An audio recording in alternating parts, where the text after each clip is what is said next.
कशा प्रकारे विकास होईल आणि दुसरीकडे मनसे त्या दिवशी आंदोलन करणार आहे की स्थानिकांना तिकडे भूमिपुत्रांना न्याय दिला जात नाही. दिवा पाटलांच्या नावावरून देखील त्याची एक बैठक झाली मंत्रालयामध्ये.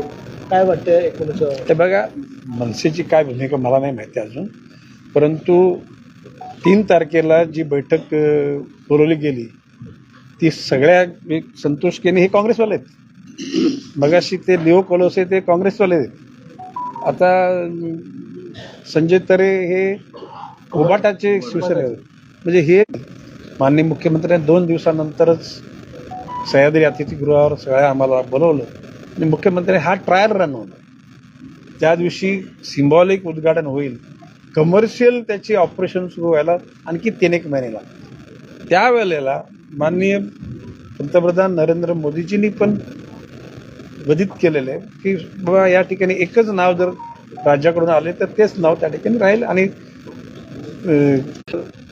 पोलीसचे उपायुक्त, कलेक्टर या त्या ज्या लोकांना कनेक्टिव्हिटी सर्वकडे प्रस्थापित करायची असते त्या लोकांना नाही बोलत.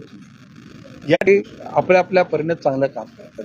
मला काय ते रशाला काय ते इथे काय शोभेचे पुतले म्हणून इथं मला नको. खरं म्हणजे आय फील असो काही डिपार्टमेंटच्या लोकांचं काही काम नाही, परंतु अचानक कोणी आला आणि तो डिपार्टमेंटचा माणूस नाही म्हणणार परत आपल्याला वाईट वाटतं.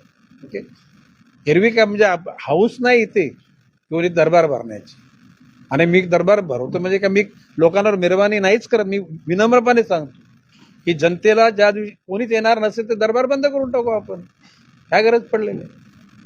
लोकांना निश्चितपणे कुठेतरी दिलासा देण्याचं काम होतंय असं लोक बोलतात. आता मगाशी तुम्ही बघितलं की ते कुठेतरी जळगावचं काहीतरी काम होतं, झालं काम म्हणजे ते दरबार दुसरा होण्याच्या अगोदर झालं. प्रश्न असा आहे की अधिकाऱ्यांनी काम केलं, ते मी नाही केलं, मी फक्त ब्रिज त्या ठिकाणी काम केलेलं. आणि भविष्यकाळामध्ये ह्या तुम्हाला सांगतो जनता दरबारात ही तक्रार जाईल या स्वरूपाखाली खालची अधिकारी काम करायला लागलेले आहेत. काय बोलतो मी, पूर्वी अधिकारी खालच्या अधिकारी एवढे गतीने काम तर हा दरबारात जाईल, मग शेवटी तिथून आदेश आल्यानंतर किंवा निवेदनानंतर काम करायला लागणार आहे, तर करून टाकायला कशाला पाहिजे. हा एक प्रकारचा नैतिक दबाव सिस्टीमवर येतो आणि त्याच्याद्वारे लोकांची कामं होतात, ही आनंदाची बाब आहे.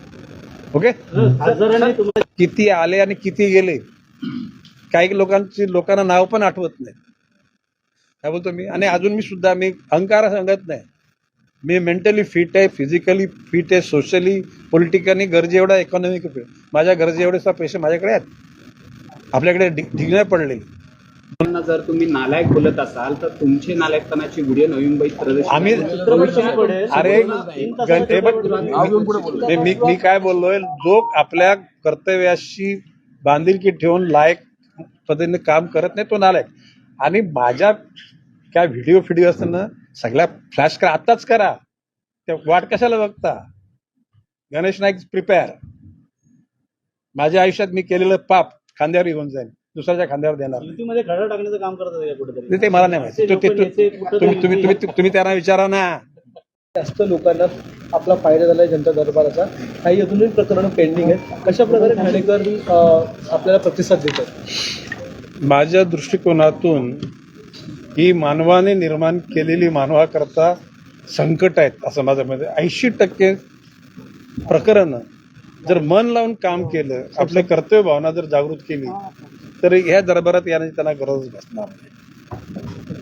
आता मगाशी मी आपल्याला फिगर सांगितली, साधारणपणे 80% कामाचा निपटारा होतो. आता काही ठिकाणी काही लोकांचे पुरावे नसतात, काही कायद्याच्या त्याच्या नियमाची पूर्तता काही करू शकत नाहीत, म्हणून ते प्रकरण कुठेतरी रेंगाळलेले असतात. एकूणच या ठिकाणी प्रशासनामध्ये जवळजवळ 90% अधिकारी चांगले आहेत, परंतु 10% लोक हे नालायक आहेत. याची प्रचिती तुम्हाला सगळ्यांना येते ना. आता काल परवा इथे भ्रष्टाचारात माणूस एक पकडला गेला, एक 3-4 महिन्यापूर्वी वसई विरारला पकडला गेला. आणि साधी माणसं नाही, ही जबाबदार माणसं आहेत, जिथून त्या ठिकाणी जर त्यांनी आवाजच ऐकायला तयार नाही, अशी त्यांनी कथा मगाशी मांडली. ऐकला का? मी त्या बाबतीत मंत्रालयात बैठक बोलवलेली आहे. आणि मी सांगतो शेवटी हा इथे जनतेच्या दरबारामध्ये मंत्री आहे, हे मंत्र्याचा दरबार नाही. जनता ही ह्या राज्याची मालक आहे आणि त्या मालकांना जर त्या ठिकाणी कोणी जर असून मालक घरचा जर रस्त्यावर आणत असेल तर त्या गोष्टी निश्चितपणे लोकप्रतिनिधी म्हणून त्या 0.5% सुद्धा आम्हाला माहित नाही. तुम्हाला असते माहिती असते, पण तुम्ही आमच्या तोंडातून काढला मागता. काय बोलतो? माझं म्हणणं आहे की तुम्ही बोला. शेवटी जसे राजकारणामध्ये राजकारणी ग्रेड 1, 2, 3 तशी पत्रकारामध्ये सुद्धा ग्रेड 1, 2, 3 काही पत्रकारांनी सत्याकरता आपलं बलिदान केलेलं आहे. हा इतिहास आहे. पुढच्या कालखंडामध्ये नवी मुंबई शहरामध्ये तर print media, electronic, social media लोक आता ठाण्यामध्येच तुम्ही काम केले असते. अतिशय जीवाची बाजी लावून त्यांनी काम केली. आता काही ठिकाणी हतबलता असते. म्हणजे आता असं म्हणतात की काकडीवर सुरी मारली तर काकडीच कापली जाते आणि सुरीवर काकडी मारली तरी डॅमेज कोण होते? काकडीच. गोरगरिबांच्यासाठी तथाकथित म्हणजे मोठेपणा मिरवणाऱ्या लोकांना जीवनाचं सार्थ कशात आहे ते माहीत नाही, म्हणून अशा भ्रामकल्पनाच्या स्वप्नामध्ये ते वावरत असतात. आणि म्हणून अशा काल्पनिक स्वप्नामध्ये वावरणाऱ्या सगळ्या पक्षाच्या कार्यकर्त्यांना, नेत्यांना, सगळ्यांना माझं म्हणणं आहे, वस्तुस्थितीला सामोरी जा. जीवनाच्या अंतिम टप्प्यामध्ये तुम्हाला तुमच्या हातात काय राहील किंवा आत्मिक समाधान करणार असेल. आणि बाब असे की तर कालाच्या ओघामध्ये पाप पुण्याची सगळी लक्तर बाहेर निघतील. काय बोलतो? निघाला पाहिजे त्या मताचा. गणेश नाईकने जर भ्रष्टाचार करून जुलम करून लोकांचे जीवन उद्ध्वस्त केलं असेल ना तर गणेश नाईकला सजा मिळाली पाहिजे, त्या मताचं मी आहे. अजाणतेपणे एखादी गोष्ट घडली तर मी समजू शकतो, जरा इट वॉज अन ॲक्सिडेंट. परंतु सगळ्या गोष्टी जाणून बुजून केल्या जात असतील तर त्या ठिकाणी निर्भयपणे परत विविध TV चॅनलवर याच्यावर फार मोठ्या प्रमाणामध्ये डिबेट झालेले आहे. आणि त्याच्यावर गणेश नाईकने काय बोललं तर आणखी परत त्या ठिकाणी म्हणजे तीच फक्त चॅनलला झालं. काय गणेश नाईकने असं बोललं? मला त्या गोष्टीत जायचं नाही. माझं म्हणणं आहे की प्रत्येकाने आपापल्या कर्तव्याची पूर्तता करावी. मनाला आनंद मिळतो. आता त्याच्यावरती तोडगा मात्र अजूनपर्यंत निघालेला नाही. त्याच्यावरती फक्त निघेल. हे बघा, निघेल. कोंडीवरती चर्चांवरती डीपीटीसी मध्ये पण त्याच्यावर सर्व्हिस घोडबंदरवासियांची सर्व्हिस रोडवरती पण खूप मोठी समस्या आहे. त्याच्यावरती अपघातांचे चान्सेस, पण त्याच्यावरती सर तोडगाच अजूनपर्यंत निघत नाही. तज्ज्ञ मंडळी तशी मिळत नाही का आपल्याला?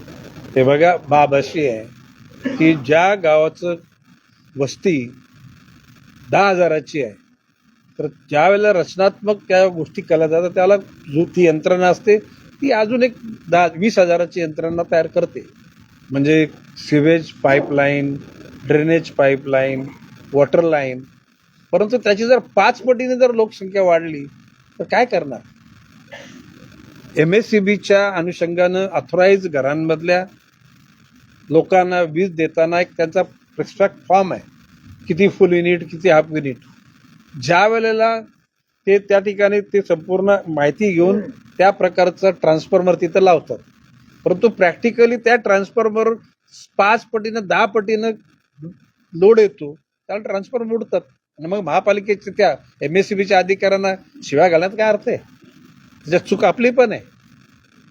गोंधळ झालेला आहे, सिस्टीम बिघडलेली आहे. एक कोण नाकार मी सांगतो बिघडलेली आहे, आजच नाही बिघडली, ती फार पूर्वीपासून बिघडत आधी कॅरी फॉरवर्ड झालेलं आहे. ते सुधारण्याची गरज आहे. ऐकला का? भविष्य काळामध्ये सुधारण्यासाठी प्रयत्न करू आपण. ओके. ठाणे महापालिकेत अनेक अधिकारी असतील ज्यांच्याकडे 3 ते 4 खात्याची जबाबदारी देण्यात आलेली आहे. कुठेतरी शासनाच्या वतीने अधिकाऱ्यांची नेमणूक करावी जेणेकरून एक अधिकाऱ्याकडे एकच जबाबदारी असावी. हे बघा, मी त्या खात्याचा मंत्री नाही आहे, परंतु माझ्याकडे तक्रार दिली तर मी माननीय नगरविकास मंत्री एकनाथजी शिंदेना ते पत्र देईन, माननीय मुख्यमंत्र्यांनी त्याची कॉपी देईन आणि त्याच्यामध्ये सुधारणा घडवण्याचा प्रयत्न करेन. मला पत्र द्या. हायकोर्टाने काही दिवसांपूर्वी ठाण्यातल्या बेकायदा बांधकामांवर एक प्रश्नचिन्ह उपस्थित केलं होतं आणि ताबडतोब कारवाई करा असं सांगितलं होतं.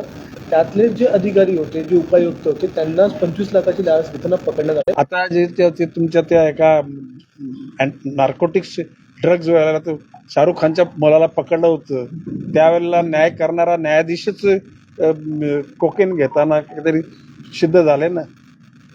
ज्या वेळेला न्याय देणाऱ्याच ज्याला नालायक निघतो ना त्याला न्याय मिळत असते. आणि ते बिघडवणारे कोण? आपणच आहोत. आणि म्हणून तुम्ही लोकांनी निर्भयपणे मांडलं पाहिजे. मांडा. गणेश नाईक जर करप्ट असेल ना तर गणेश नाईकची संपूर्ण प्रकरणं बाहेर काढा तुम्ही. गणेश नाईक जर उद्दाम असेल, गणेश नाईकने गोरगरिबांना अन्याय केला, तुम्ही सोडायचं नाही, उघड करा. म्हणजे मी बोलतो आणि मी आता माझ्यावर 100 टीका करणाऱ्या माणसाला मी कधी दोषी धरत नाही. ठीक आहे, माझी चूक झाली असतं तर मी दुरुस्त करतो.